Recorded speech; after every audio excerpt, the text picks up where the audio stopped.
KKMD439와 미 군사 전문지 워존의 KF-21 보라맵 분석 기사 일부 Amazing Koreans, 불가능을 가능으로 바꾸다. 한 일반 시민이 카메라로 잡은 KF-21 보라매가 활주로로 이동한 후 질주하는 모습이 유튜브로 공개된 후 마음속으로 짚히는 부분이 있어 구글로 외신들을 검색해봤습니다. 아니나 다를까 많은 외신들이 이 영상을 다루고 있었는데요. 단편적인 이야기만을 하고 있는 외신들이 많아서 권위를 자랑하는 정통 군사 전문지가 이에 대한 언급을 할 때까지 기다리고 있었습니다. 아니나 다를까 현지 시간으로 7월 5일 미국의 정통 군사 전문지 워존에서 KF-21의 활주로 기동을 다루는 아주 긴 내용의 기사를 실었습니다. 4년 이상 해외 군사 전문지를 번역하다 보니 각 군사 전문지들의 특징을 어느 정도 파악하게 되었는데요. 워존의 경우 메카닉에 대한 설명이 뛰어나고 다소 전문적인 내용까지 다룬다는 특징이 있습니다. 그런 이유로 다른 군사 전문지들보다 훨씬 더 많은 지면을 할애하고 있어서 번역하는 입장에서는 쉽게 손이 가지 않는 곳이기도 합니다. 하지만 KF-21 활주에 대한 이야기를 다룬다면 그 어느 군사 전문지보다 상세한 내용을 다뤄줄 것이라는 기대가 있었고 워존은 그 기대를 저버리지 않았습니다. 워존이 게재한 KF-21 활주에 대한 기사를 크게 두 부분으로 나누어 보면 우선 다른 경쟁자들과 확연하게 구분되는 대한민국 KF-21의 독특한 설계 사상이 이루어낸 성과를 지적하는 부분과 KF-21이 향후 F-35나 가오리 X 같은 본격적인 스텔스 플랫폼과 함께 사용될 때 어떠한 영향력을 발휘할 수 있는지에 대해 서술한 부분으로 구분해 볼 수 있습니다. 오늘 시청자 여러분들과 함께 살펴볼 내용은 2016년부터 2026년까지 약 10년이라는 기간 안에 레이더 반사 면적을 획기적으로 줄인 4.5세대 첨단 전투기를 스스로의 힘으로 만들어내겠다는 대한민국의 각오를 반신반의하며 설마 되겠어? 라고 약간은 비웃듯이 이야기했던 서구 항공 선진국들의 얼굴에서 웃음기가 싹 사라지게 된 이유를 서술해 놓은 기사 전반부 부분입니다. 먼저 워존의 기사 전반부를 번역해 본 뒤 나머지 이야기를 이어나가 보도록 하겠습니다. 기사 원문은 노란색 글자로 표시됩니다. 이제 곧 창공을 날아올라 비행 테스트에 임할 것으로 보이는 차세대 신형 전투기 KF-21을 제작하는 데 있어 한국인들은 일찍이 그 어디에서도 찾아볼 수 없었던 독특한 접근 방식을 시도했었다. 지난 며칠 동안 저속으로 지상 테스트를 수행하고 있는 CJ기의 영상이 속속 등장하고 있는 가운데 대한민국의 차세대 전투기 KF-21은 현재 첫 비행을 준비하고 있다. 최근 이 쌍발 엔진 전투기를 경납고에 고정시켜놓고 실시한 엔진 런 테스트가 성공적으로 끝남에 따라 다음 단계로 지상 테스트가 수행되고 있으며 KF-21 보라매의 첫 비행은 7월이 끝나기 전에 시행될 예정이라는 소문이 파다하다.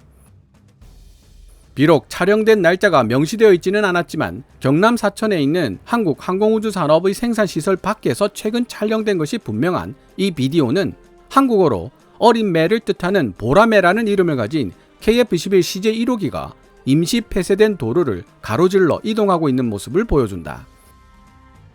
현지 보도에 따르면 KF-21 CJ1호기는 카이 공장에서 사천공항 주활주로가 있는 북쪽으로 향하고 있는 중이었다. 주활주로에 도착한 이후 테스트 파일럿은 미국이 제공한 제너럴 일렉트릭 F414G400K 엔진의 스로틀을 열었고 엄청난 엔진음과 함께 활주로를 달리기 시작한 CJ1호기는 짧았지만 임팩트 있는 고속주행을 마친 후 속도를 줄였다. KF-21의 첫 비행이 얼마 남지 않았다는 가능성을 염두에 두고 생각해 본다면 이러한 종류의 지상 주행 테스트는 당연히 예상되는 과정이라고 할 수 있다. 확인되지 않은 보도에 따르면 KF-21의 초도 비행이 빠르면 7월 22일에 시행될 수도 있다고 한다. 총 6대의 비행 시제기가 제작될 예정이며 적어도 2호기, 3호기, 4호기의 조립 작업은 순조롭게 진행되고 있다고 한다. 초도 비행이 7월 22일에 실시될 것이라는 설은 아시아경제 양낙규 군사 전문 기자에 의해 시작된 이야기인데요. 제가 알기로는 보도 금지 조항이 걸려있는 내용이며 실제 초도 비행 날짜는 7월 22일이 아닐 수도 있습니다. 참고하시기 바랍니다. 지난달 말 사천에 있는 테스트홀에서 착륙 기어가 지상에 고정된 채 정적 엔진 테스트를 받고 있는 CJ1호기의 모습을 보여주는 공식 비디오가 등장했다. 영상을 보면 CJ1호기의 양쪽 엔진 모두가 풀 애프터 버너가 선택된 상태에서 최대 출력을 내고 있는 모습이 선명하게 찍혀있다. 최근 이루어낸 엔진 런 및 지상 활주 테스트의 성공이라는 기념할 만한 이정표 이전에도 2020년에 시작된 CJ1호기 조립은 2021년에 완료되어 2021년 4월에 출고식을 치렀으며 워존은 당시 이를 상세히 보도하기도 했다. 대한민국은 노후화된 대한민국 공군 F4E 팬텀2와 F5EF 타이거2 전투기를 대체하기 위해 KF-21을 개발하고 있다. 현재 계획에 따르면 대한민국 공군은 2028년까지 40대의 KF-21 블락 1의 조달을 시작으로 2032년까지 꾸준하게 도입하여 총 120대의 KF-21로 구성될 전술 비행단을 실전 배치할 것으로 예상되고 있다. KF-21 프로그램의 20% 지분으로 참여한 인도네시아가 50대의 KF-21 전투기를 별도로 주문할 것으로 예상되는데, 과거 한때 인도네시아는 KF-21 프로그램에 진심으로 참여할 의지가 있는지에 대한 논란을 불러일으키기도 했다. 궁극적으로 KF-21 프로그램이 별다른 문제 없이 끝까지 진행되어 완료된다면 그 종합적인 가치는 74억 달러, 한화 9조 6천억에 이를 것으로 예상된다. 현대적 성능을 지닌 전투기를 국내 기술로 개발하는 것은 결코 쉬운 일이 아니다. KF-21 보람의 개발 일정은 전반적으로 매우 공격적인 일정의 연속이며 현실화되기 어려운 내용들로 보였다. 그럼에도 불구하고 대한민국이 만든 KF-21 CJ1호기는 가장 중요한 엔진은 물론이고 추측하건대 다른 주요 하위 시스템들도 정상 가동시켜 이미 지상 활주 테스트를 수행하고 있다는 점이 중요하다. 이러한 사실은 우리가 쉽사리 믿기 힘들었던 한국인들의 주장이 현실로 나타날 수 있다는 것을 시사한다. 번역하면서 개인적으로 전율에 가까운 흥분과 자부심을 느낄 수 있었던 대목입니다. 어떻게 보면 이 길디 긴 외신을 번역하겠다고 마음먹은 근본적인 대목이기도 하고요. 현대적 성능을 지닌 4.5세대 전투기를 개발하는 일은 서구 항공 선진국들에게도 결코 쉬운 일은 아닙니다. 미국 로키드 마틴의 도움을 받아 고등훈련기 겸 경전투기 FA-50을 만들어 본 곳이 경험의 전부인 한국인들이 스스로의 힘으로 4.5세대 전투기를, 그것도 10년이라는 짧은 기간 안에 만들어내겠다고 선언했을 때 그들이 어떤 시선으로 우리를 봤을지는 안 봐도 뻔한 일입니다. Aggressive schedule 이라는 원문 표현만 봐도 알 수 있는데요. 이는 직역하면 공격적 일정으로 해석이 되지만 좋게 의역해도 달성하기 어려운 일정이라는 뜻이며, 직설적으로 말하면 말도 안 되는 불가능한 일정으로 해석되는 표현입니다. CJ기가 등장하기 전만 해도 워존을 비롯하여 내셔널 인터레스트 같은 해외 군사 전문지들 중 상당수는 KF-21과 관련하여 이 Aggressive Schedule 이라는 표현을 정말 자주 쓰고 있었습니다. CJ기가 등장하고 난 뒤 한동안 조용해졌지만 중앙일보의 CJ기 해체 관련 기사가 이슈가 된 이후 다시 KF-21의 성공 가능성에 대해 왈가왈부하는 해외 시선들이 나타나기 시작했습니다. 국내 네티즌들 중에서도 KF-21 뜨고 나면 말해라 며 이죽되는 사람들이 있을 정도였으니까요. 하지만 미국에서도 정통한 군사 전문지로 이름을 날리고 있는 워존에서 KF-21 보라매가 정말로 한국인들이 주장한 개발 일정대로 등장하게 될 가능성이 높아졌다고 이야기하고 있는 것입니다.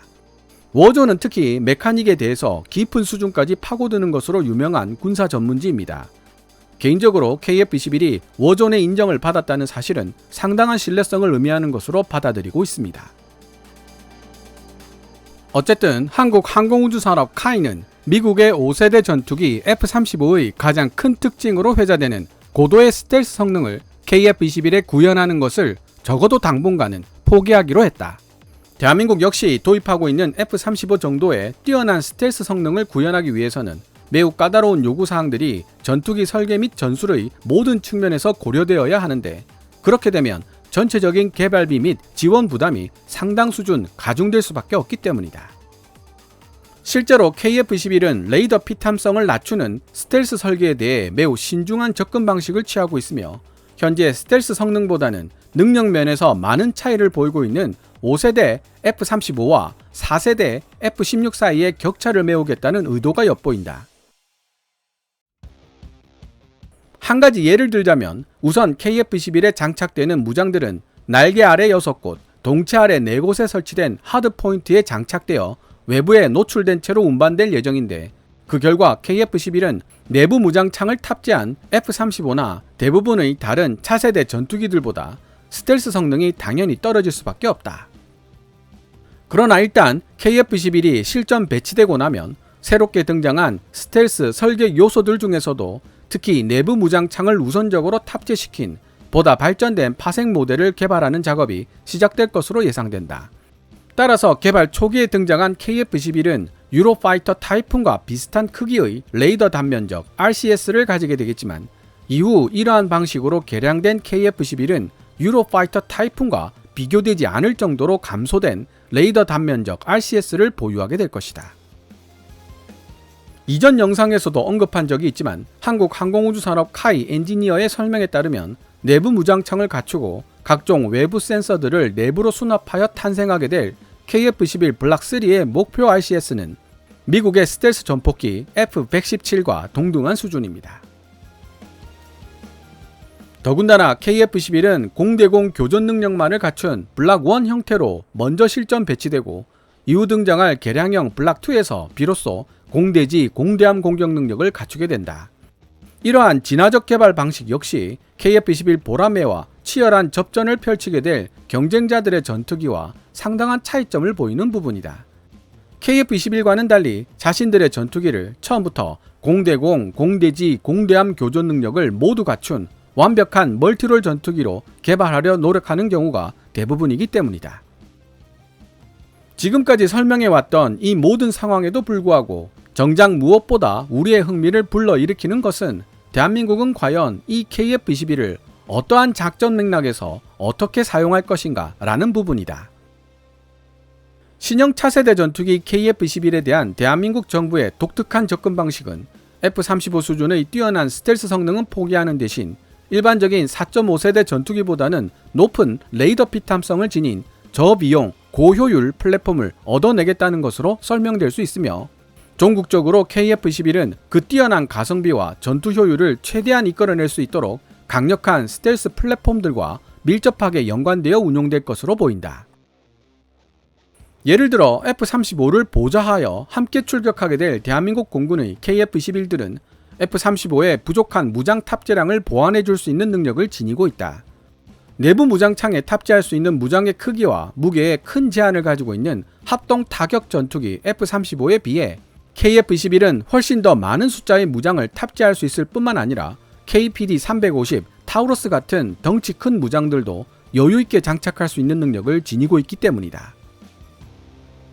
동시에 KF-21 보라매는 아무것도 개량되지 않은 블락 1 기본 형태로도 이미 대한민국 공군이 보유하고 있는 59대의 F-15K 슬램 이글이나 새로운 항전 장비를 갖춘 F-16V 사양으로 업그레이드되고 있는 KF-16CD보다 훨씬 더 작은 레이더 반사 면적을 가지게 될 것으로 보인다.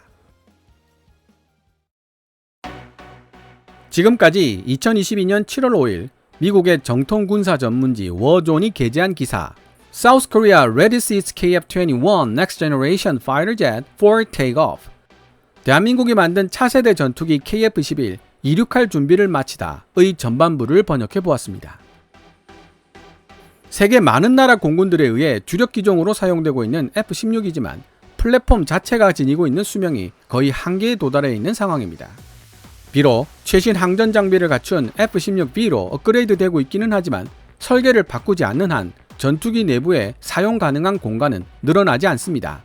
나날이 복잡 다단해지고 있는 항전 장비들은 점점 더 덩치가 커져가고 있으며 여유 공간이 없으면 지속적인 업그레이드도 어렵다는 뜻입니다. 게다가 시대별로 전투기에게 요구되는 성능에도 차이가 있습니다. 처음 만들어졌을 때만 해도 F-16에게 요구되고 있던 조건은 공대공, 공대지, 공대함 임무를 모두 수행할 수 있는 멀티롤 능력과 뛰어난 기동성, 그리고 F-15를 보완하여 저렴한 비용으로 운용할 수 있는 로우엔드급 기체일 것 등이었습니다. 뛰어난 무장 탑재력과 당대 최고의 에너지 파이팅 능력을 지닌 하이엔드급 F-15였지만 그런 F-15로만 전력을 구성하기에는 너무 많은 비용이 들어가고 가성비가 맞지 않는 작전 환경도 많았습니다.